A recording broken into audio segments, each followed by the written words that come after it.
With that, Elle. Yeah, absolutely. Eagles offensive coordinator Kellen Moore has interviewed twice for the Open Saints head coaching job, and Adam Schefter has reported that Moore is the favorite. Now, if the Saints choose Moore, they would, of course, need to wait until after the Super Bowl because he has that little matter of trying to help his team win That would it all. help, right? Yeah. Kevin's like, and we would love that for you. Our senior NFL reporter Jeremy Fowler joins us now. Give me the latest that you're hearing on the Saints coaching search, Jay Fow. Yeah, the full expectation among the people around the league I've spoken to is that Kellen Moore will likely be the Saints head coach. Nothing is official. Certainly they have to go through this process, get through the Super Bowl game. They are expected to talk with him on the back end of that game once again. He's got to figure out his staff. A lot of logistics have to be worked out. And to be sure, nobody has been eliminated yet, at least the other candidates that are involved, as far as Dolphins defensive coordinator Anthony Weaver, who acquitted himself really well, Giants offensive coordinator Mike Kafka, interim head coach Darren Rizzi. So they've just been told for the most part that the Saints are still going through this and that they're going to decide after the Super Bowl, which does set the stage for Moore to be the guy. And so he's been working on his staffing behind the scenes for weeks as he was going through the interview process. I'm told right now, though, he is not concerned at all about the Saints job. He is worried solely about his game planning for the Super Bowl game, which Kevin would love to hear. And yeah, well, he definitely will. And honestly, Kevin's having a little Groundhog Day. Of course, we remember the last time that the Eagles were in the Super Bowl. They ended up losing and then losing both of their coordinators as well. Let's switch gears a little bit because at the Pro Bowl right now, our Laura Rutledge caught up with Jamar Chase yesterday, and he talked about his contract issues. Listen.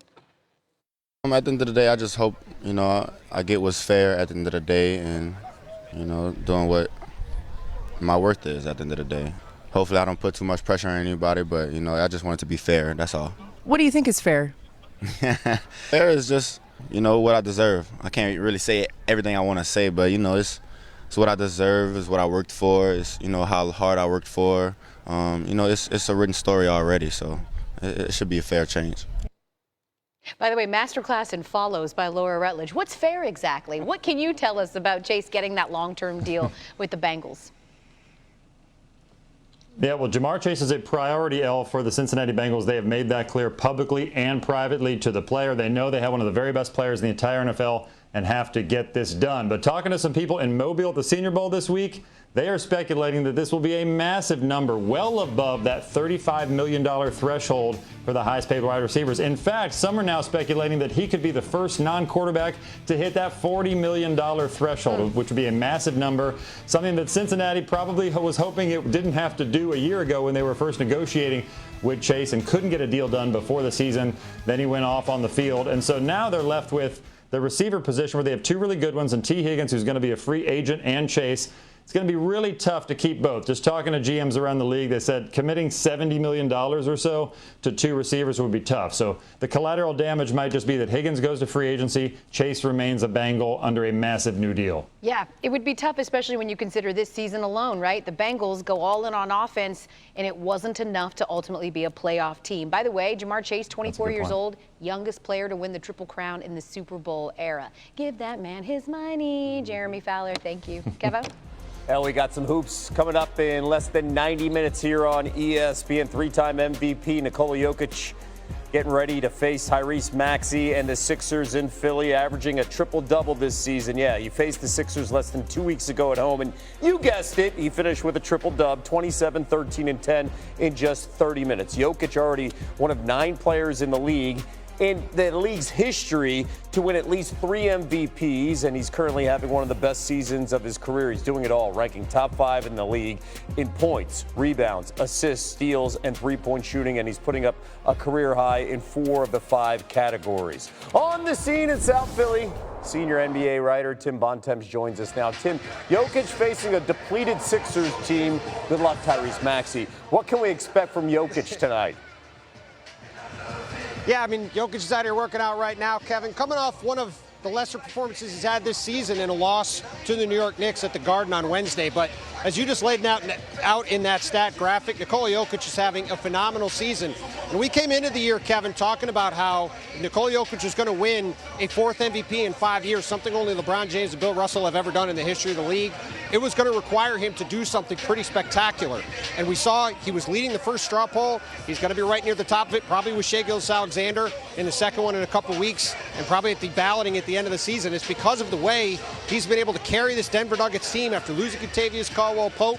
They were expected to fall down in the standings, but they've stayed in the top 4 in the Western Conference, despite moving the starting lineup around. Now with Russell Westbrook replacing Christian Brown on a permanent basis. And we have also seen, along with Jokic's play, the emergence of Jamal Murray returning, Kevin, to the player he was a couple years ago when Denver went on to win the title. Over the last couple months, he's shooting 40% from three-point range, looks much more like the all-star level sidekick he's been with Jokic in the past. The combination of those two guys together gives Denver the confidence that when they get in the playoffs, despite how great Oklahoma City's been, the way Houston and Memphis has been above them in the standings, that the Denver Nuggets believe they can get back to the finals and win another title with this guy behind me to play in the way he is. Yeah, shout out to our photographer with the framing. We have Jokic to your left side warming up before this game. The 3-time MVP currently has the second best odds to win MVP at plus 350 behind SGA. Now let's talk about another guy that stood in the way of Jokic winning 4 straight MVPs, and that is Joel Embiid. He's not playing tonight. Neither is Paul George once again. For Embiid, it'll be his 14th straight missed game. When will he be back on the court? Well, Kevin, there is some optimism that could come sometime, we'll see in the near future potentially, in Philadelphia. He is going to work out tonight before the game along with Paul George. They both worked out before the game on Wednesday. Nick Nurse just told me before tonight's game in his pregame availability that if the Sixers have practice tomorrow as expected and those two guys are on the court as it is expected in both of those cases, we'll get a much better sense of what the timeline is for their return. But there's certainly been an uptick in activity for Embiid. Paul George dealing with this finger issue. He's got a splint on his finger. We'll see how he gets adjusted to that. But overall, these guys are on the court. They're doing some stuff. And for a Sixers team that comes into this game, Kevin, with 4 straight wins and has now moved into 10th place in the Eastern Conference, there is some optimism they could get their 3 stars back on the court sometime soon. Optimism. That's all the Sixers have right now, as well as Tyrese Maxey. They're 7-6 with Embiid, 12-21 without him this season. Nuggets Sixers on ESPN, 7:30 p.m. Eastern time. And thank you so much, Tim. More NBA coming up here with the All-Star roster said who is the biggest snub being left out of the festivities this season. The NBA Countdown crew will join us with their answers ahead, El. Tomorrow, Kevo, what a Choops slate, if you will, a huge one. We got number 5 Florida, number 8 Tennessee, noon Eastern on ESPN, second top 10 meeting of the year. Gators beat then number 1 Tennessee 73-43 the first time around. Now, following their rematch, the current number 1 Auburn Tigers traveled to 23rd ranked Ole Miss for another ranked SEC matchup. That's on ESPN at 2 Eastern. Auburn enters on a 12-game win streak. The Rebels 10-1 at home. Something's got to give.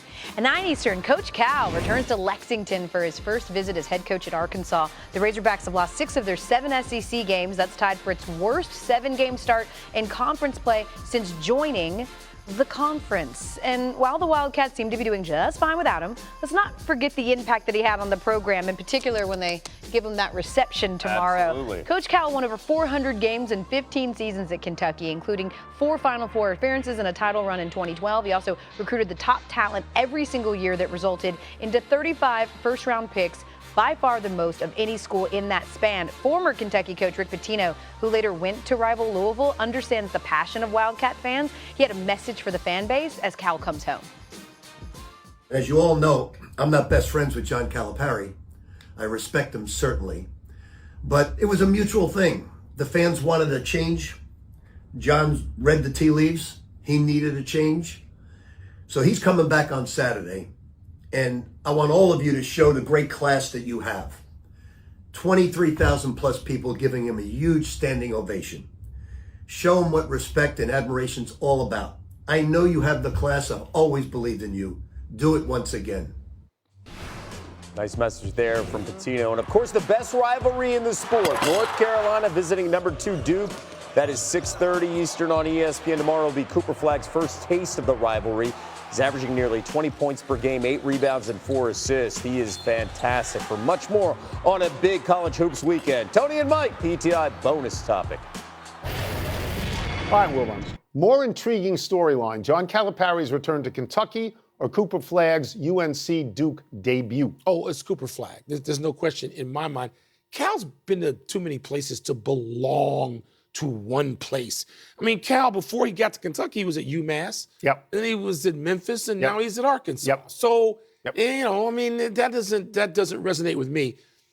Cooper Flagg is only going to play against Carolina probably twice. 3 at the most. At the most. 3 at the most. And so you want to see this. I know previously you could play against Carolina, 8, 9, 10 times if they played in the ACC tournament, if they played again in the NCAA tournament. You're not getting that anymore. So these are at a premium. That's what I'm interested in. That's interesting. I agree with your decision.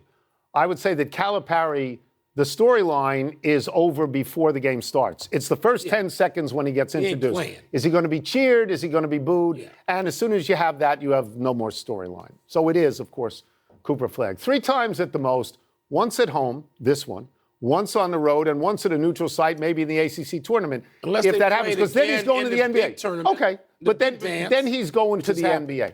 And to me, everybody has memories of Carolina and Duke, and certain games that stand out. Most recently, for me, the game that stands out was when Carolina went to Duke and beat Mike Krzyzewski in his last home game at Duke. That's right. If you remember that. So those things are special. I've told you this before. My daughter-in-law is a Dookie, and her father is from Carolina, and they can't sit in the same room together and watch the games. They don't. Those rivalries are real. Those rivalries are real. For me, and I covered a lot of these games. Austin Rivers. Sure, that shot. That's a pretty big one. Sure. That's it. We're done. Back to you. On Sports Center, getting ready for the Super Bowl. Let's go. Chiefs are the 4th team to ever appear in 3 consecutive Super Bowls, and they're 1 away from, of course, doing something never been done. A 3-peat overall. They'd be just the 3rd team in NFL history to win 3 straight championships, joining the Packers from 29 to 31, and again from 65 to 67. On the scene with the Chiefs, our Michelle Steele.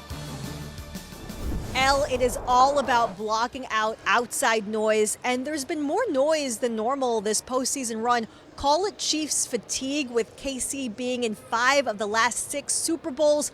Call it being portrayed as the villain by opposing players and coaches, stoking the fires around those officiating controversies. But as Andy Reid said, the Chiefs simply do not care about the narratives outside the building. Reid said he's not using that as motivation either, saying he just wants guys to dig into the plays and focus on keeping themselves physically fit for next Sunday. This team is used to, of course, minimizing those outside distractions during a championship run, and it was Patrick Mahomes who turned the page himself as soon as they won their last Super Bowl. He got his team locked in on a 3rd straight ring. It was just over 11 months ago at the Chiefs Super Bowl parade where Mahomes said, "We're going for that 3-peat.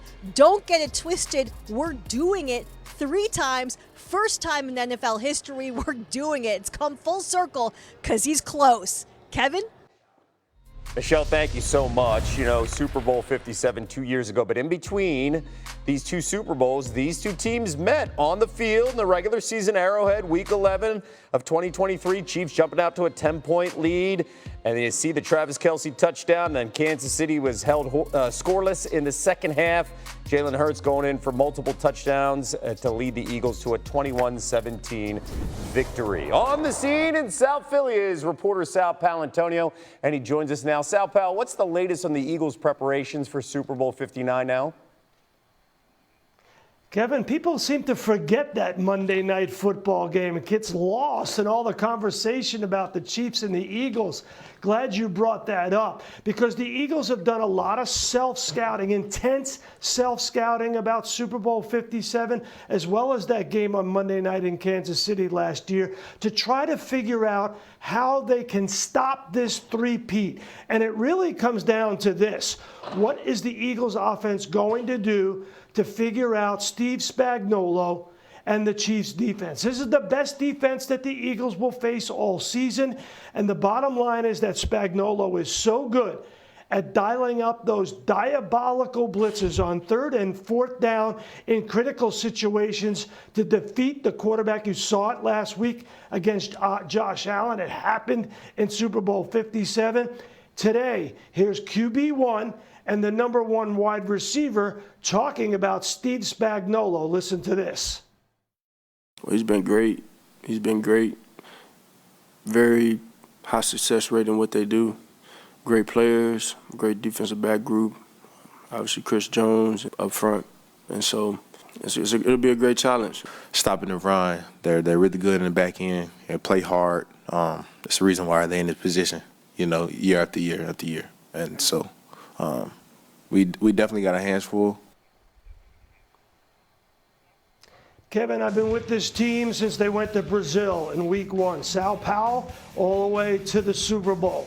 So this team right now, I would say if I was assessing their mood, there's a quiet confidence about this team, but they understand one thing, Kevin, unfinished business. They got to get it done in Super Bowl 59, try to prevent that three-peat of the Kansas City Chiefs. And the biggest storyline with this offense, specifically with Saquon Barkley and Jalen Hurts, no turnovers. That has played a huge role in this postseason run. Sal Pal, thank you so much. You're the best. El? Let's go to the hardwoods because WNBA free agency carousel continues. Big news, 3-time champ Natasha Howard headed back to Indiana, a place she said started her dreams after being drafted there 5th overall in 2014. She now joins a